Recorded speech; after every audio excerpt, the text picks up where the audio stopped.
29 on Tuesday right here at the arena, 2 p.m. This will be the first game, Ateneo versus Perpetual, the one you're watching right now. Second game, USD San Sebastian. Boy, that was a 5-set thriller between those two squads. And let's see if that'll happen again this coming Tuesday. Join us here at the arena. Diaz getting it through. Kainglet has to give it up.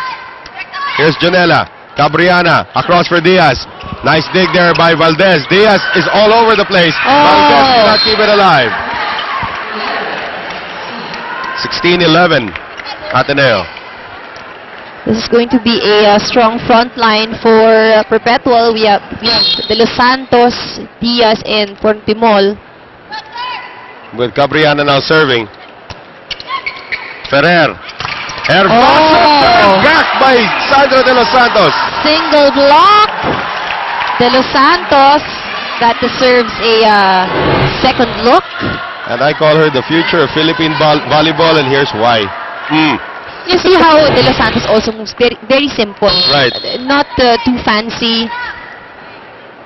Cabriana now. They are down by 4. Lazaro. Ferrer. Kainglet. Here's Portimol for Jane Diaz. Hervaso. Kainglet. Dug up by Jonella. Cabriana for Portimol. You gotta remember she's left-handed. And it is just out. Oh, tatlo na lang yan, ha? 16-13. If it's Fun Family Pizza, it's gotta be Shakey's. Now I think Perpetual really maximized this rotation. We have 3 attackers in front, 2 strong blockers, but that one, not enough. enough. Talk about strength there. And ito si Gretchen Ho, very underrated. But when she when she commits to a shot, she usually gets it done. So 17-13. Ateneo lead back to 4. The captain to serve. Janela, Cabriana, Portimol again. Kaliwete yan, guys. And you see, kita mo lahat ng ginagawa ni Portimol ngayon, no? Getting the points really off the blockers of Ateneo. Ang maganda sa Ateneo, looking at the height, you'll see that may advantage itong Perpetual, pero they're very smart when it comes to blocking because they have good timing. Sandra, that's one chink in the armor of Sandra De Los Santos, is her service is very inconsistent. 18-14. Cheche to serve. Pininindigan mo talaga, Cheche. Yan talaga nickname niya. Just in case... Kasama kaya tayo nun. Oo nga, but just in case the people are confused, sino si Cheche, yun po si Phil. Oh, si Phil St. Merced. Kasi dalawa silang Phil. Oo. Ang kanyang ating si Dindin. Oh. Here is Denden. Pinok. Have you thinking, no? Saan ang galing yung Phil St. Merced tapos ni Cheche? Ay, may kwento yan. Oh, ito ngayon, timeout muna ang Perpetual. Sino nasaan nandun? O, isin ko mo, para mag-toss ka dun. Mag-toss mo siya, isin ko mo siya, sino dito? Ikaw. O, i-4 mo siya. Hindi ka mo kay Roy, kaya mo naman race eh. Ha? O, magandang isip lang. Huwag kayo matakot sa service. Hindi kayo liit sa tumagyan sa service. O, magandang isip ha? Okay? O, isin ko mo, ha? Opensa pinag-uusapan doon. FU Makati is now accepting enrollees in the following degree programs: Accountancy, Accounting Technology, Information Technology, and Business Administration. Call 836-2002 or visit www.fu.edu.ph. Yung kwento dyan, si Phil, I'm sure na nalaman na to ng iba, no? Phil St. Merced Kainglet. Phil actually means girl or daughter in French. Yep. So silang dalawa ng ate niya, si Claudine, yun ang pangalan nila. Tapos yung Merced, yun yung pangalan ng lola niya. Oh, tapos yung Saint, sabi niya, according to Phil, nabasa ko yata yan. it was added just to make it more cool. Make it more awesome. Ayun. Pero yung Cheche, yun talaga yung kanyang palayaw. Here is Eliza. Off of Portimol. Ateneo now up by 5. Smart attack by Valdez. And now, the jump serve returns for Ateneo. Remember, Hervaso kanina, very consistent. Sunod-sunod yung service niya, very strong and lethal serve. Not that time, though. Here's Portimol trying to push it. Then Lazaro all over the floor. Here's Kainglet. Banggaan at banggaan at banggaan na nangyari doon sa Perpetual. Hirap yan. You have to really communicate inside the court para hindi kayo nag-aagawan ng bola. Right. 21-15, Ateneo up by 6 here in set number 1. Gervasio again. Thing of beauty, this jump serve. Cabriana. Sartin, yes. Well placed by Ann Sartin. So April Sartin is getting some of those points. Habang nandun siya sa harapan, dapat talaga puntahan naman siya. Point Timol. Kainglet. Ferrer. Alaisa. Tubino. Here's Ferrer. Valdez once again off the block. Janela is there. Cabriana. Quick set for Tubino. Dug up by Kainglet. Here's Gervasio into the net. Well, Ateneo still has a comfortable lead. But yun yung sinasabi ni Coach Roger, no, dapat hindi nag-relax. Don't be too confident. Although they have a very strong front line now for Ateneo. Point Pimol again. Ferrer, pinilit talaga doon kay Quezini. And, well, the block of Perpetual did not keep the ball in. So it'll be a point.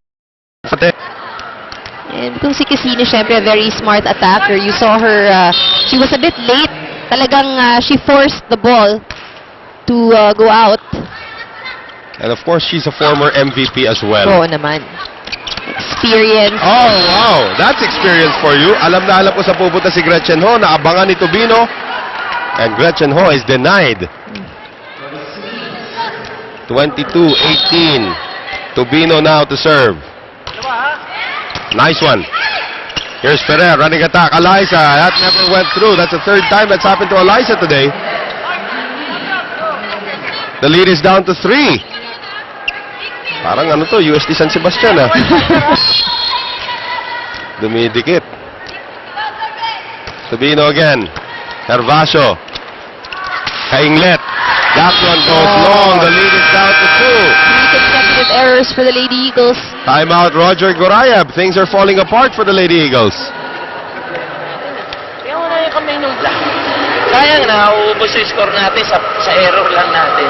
Maayos naman, malakas naman yung nasa harapan natin. So, i-maximize natin yung atake natin. Rumisip tayo, tapos magkombinasyon tayo. Okay, mag-open. Lagi na lang open. Ang option ninyo, open. Basic yan eh. Magkombinasyon kayo, matataranta yung mga yan eh. Ilalabanan nyo kasi yung laro nila eh. Yeah, variation is always going to help you, especially with Ateneo. I seldom see Ateneo run these combination plays. Well, they would if they get good reception. Pero this time around naman, maganda yung reception. Yes, They're just yes. unable to execute the combination plays. Ferrer is opting more for sure attacks. Ganda ng timing mo talaga. Good reception, Ateneo. Ah. Good reception, I jinxed it. Ganun na din sa service, at the service line. Eh. Oo nga When you say a good service, ay, error. Naalala ko dati, yung consecutive serves yata yung binili yun, yung naging, ayan, nag-uusapan mo serve, yan tuloy. Ayan na! The power of The power of Andre Mulya. Yun na lang sabihin natin. reception this time around service. Oh my. Ito, pasok to kay Eliza. Pasok. Hindi ako nagsalita eh. Hop! That's But not now a the good reception reception. problem is turned over to the side of Perpetual. And what a bad time for it to happen because that's back-to-back points for Ateneo. They have 3 set points. Eliza wants to put it away on the first one. Cabriana. De Los Santos, yes. De Los Santos just a very smart attacker here for Perpetual.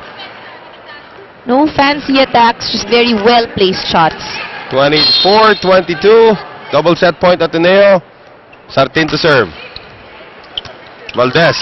Ferrer. Running attack. Gretchen Ho denied. Ho keeps it alive. Gervasio. One-hand save from Z. And all that goes for naught because they immediately go to the quick play for Sandra. And ito na, Perpetual, dinadaan din sa bilis. Ano, Right. just when everyone is nagkakagulo pa sa loob yung Ateneo. Look at this. Another former MVP checking in for the first time. Sue Roses replacing Gretchen Ho. Now, you know, I got the chance to really ask din si Coach Roger, no? Kasi nagtataka nga yung mga tao, bakit si Sue hindi pinapasok sa starting 6. And he's saying that kailangan niya si Sue because Sue can actually play most positions. Ano? Right. Kailangan niya ng biglang hugot. And Sue keeping it alive here. Lazaro with the free ball. Janela, a chance to touch. Cabriana, this girl doing wonders for Perpetual in this game. I'm sure Coach Mike is happy with what he's seeing. Boy, oh boy. Watch this again. No one saw it coming. Oo. Pati si Phil nakita. Oh, wala na. Pero alam mo, credit De Los Santos as well because De Los Santos committed to that approach. Hence, ito mga blocker ng Ateneo thought that they would go into that play. Tied at 24, race to 26 right now. Ferrer going to Kainglet. Stopped there by Diaz. Diaz! Here's Ferrer. Here's Kainglet. Still alive. Cabriana. Going to Diaz. Herbacio. Roses. Cabriana. Sandra. Here's Kainglet. Long rally. Diaz. Oh, good. Pick up by Herbacio. Here's Diaz one more time. Pababa na pababa yung lundag ni Diaz. Kainglet. Turned back there by Cabriana. Cabriana now for De Los Santos. It goes back to Perpetual. Look at this long rally. Diaz. Dug up again by Herbacio. Kainglet. Starting with the dig. Cabriana. Almost a minute into this rally. Cabriana now. Diaz. Oh! Look at Diaz. It is very obvious already. Diaz was going for the drop ball. She extended her hand pero walang adjustment sa depensa ng From Ateneo. 24 to 21, all of a sudden it is a 25-24 lead for Perpetual. Timeout Ateneo.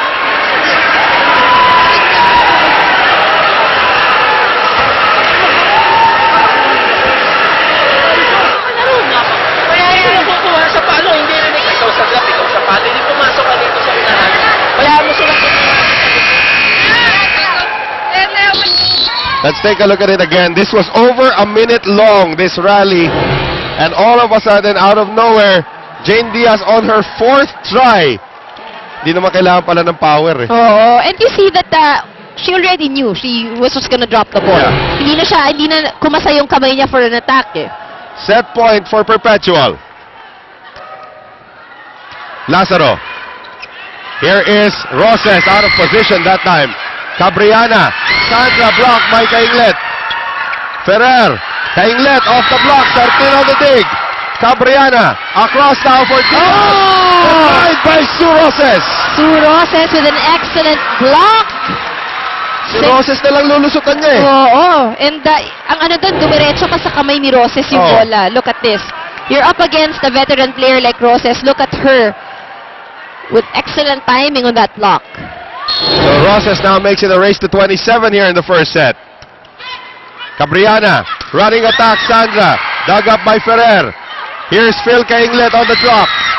Cabriana, Sandra! Oh! Sandra!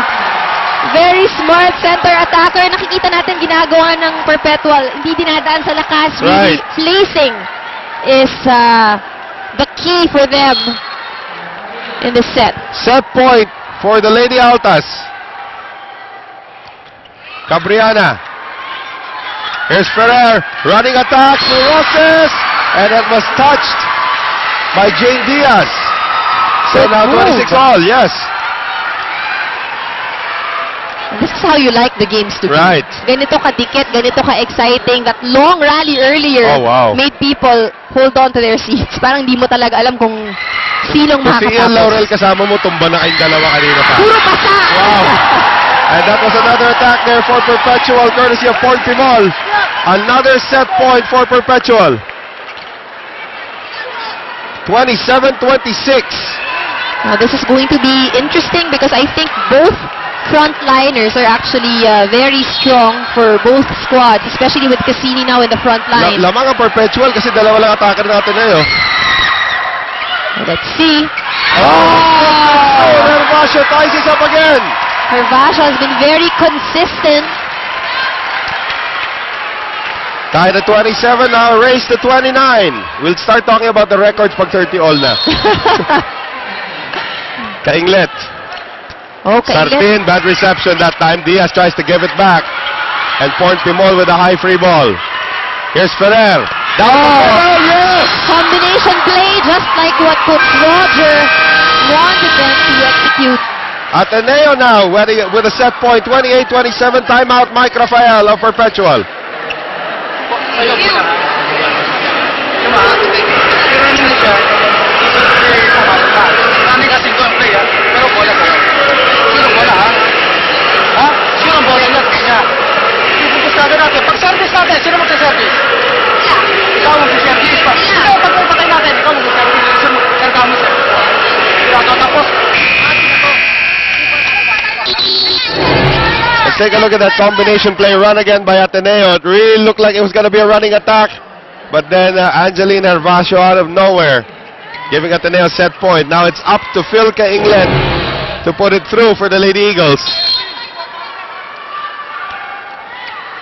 Sartin, Cabriana, Pornpi ball! Landing right in that area with no defense for Ateneo. 28 all, now a race to 30. Wala talaga, walang kurapan dito. And it's very good to see both these teams, talagang no one wants to give up Right. on this set. Now former serve specialist Jane Diaz. Lazaro. Ferrer. Runner for How can you even block that attack? And now set point again for Ateneo. This is taking a long time. Puro period yun. This is taking a long time. Hervasio. Cabriana. Down the middle. Portimol. That block goes out. Race to 31 now. This by far has been the longest set that I have seen, at least in this season. Niisip ko, alam ko may 32 Meron to pa ba? 30 eh. Meron Parang pa may 32 to 30 eh. But from what I have covered, I think this is the longest so far. So far. I think that also involved Perpetual, but Portimol goes long, awarding another set point to Ateneo. Now, I think Perpetual was involved in that. Hanapin ko yun maya-maya. That was pretty long game. pretty long game. Ako, and it is this rotation where Sue Roses contributed the points. At yun siya yung nasa harap. Right. And Ferrer avoids the joust. Here's Tobino. And Ferrer again getting it across. Sartin. Blocked by Roses again. They go to Sartin one more time. Over Roses. Ferrer. Alive to Marquez. Ateneo takes a hard-fought first set. 31 to 29. And it's the 19-year-old who delivers. We got to take a look at our shaking play. Boy, that was a long first set. Let's take a look at this again. Nakatsoy didn't go for that attack. Received by by Hervasio. Ferrer to Valdez. And set number 2 when we return.